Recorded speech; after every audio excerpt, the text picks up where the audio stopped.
Good Day Chicago starts now.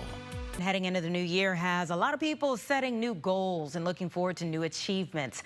A large number of Americans start to reevaluate their careers and work life in the new year as well. And executive career coach Elizabeth Pearson is joining us now to help us set some new career goals for the new year. Good morning to you. Good morning to you. Thank you for having me. I appreciate you being back with us here on GDC. Well, we are still in 2022. Is it productive to reflect on the past year, or do you think it is best to just solely focus on the future?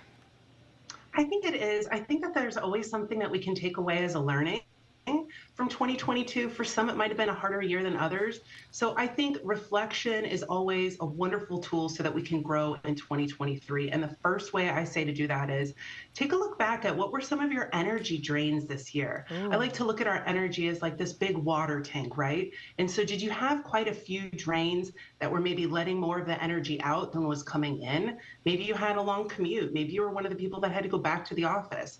And then maybe while you were in the office, there was some office gossip. Maybe there was a competitive coworker. Maybe there was uncertainty with your boss. For me and my clients, this is always a huge energy drain. So I think it's great to go back and look and see what those were. And then look and see what were the fills. What was something that was adding to your energy? Where was the joy? And do those offset the drains? So maybe it could be that you had some flexibility and you were able to work from home, maybe see your kids, maybe take your dog out. That is what I would call a fill. But I think it's always good to go back and reflect to see, were those balanced out, or was one heavier than the other? And if you did have some really heavy drains this year, are there any that you can eliminate in 2023? Maybe you can advocate that you work from home more often. Maybe you can advocate that you have mentorship, so there's less uncertainty. But I think it always is productive to take a look back. Oh, I love the drains and the fills. Love that. What other things do you think we should do differently to ensure 2023 is our best year career-wise? Yeah, I think you should get really clear on what you want. A lot of times I ask clients, what's the big dream? And Anita, it's really interesting how many people can't answer that question. They don't really know because maybe their adult self has kicked in and obligation and responsibility has taken over from what that young 22-year-old you wanted. So I think it's really good to kind of fantasize. If you could have anything, what would it be? What is that big dream? And if you're stuck on that, you can look at, what are you jealous of? Like, do you have a friend who has a great job and she gets to travel everywhere? Maybe she has a company car, a lot of flex spending. So if you're kind of stuck on what the big dream is, go and see, what are you jealous of? What do you wish that you had for your life?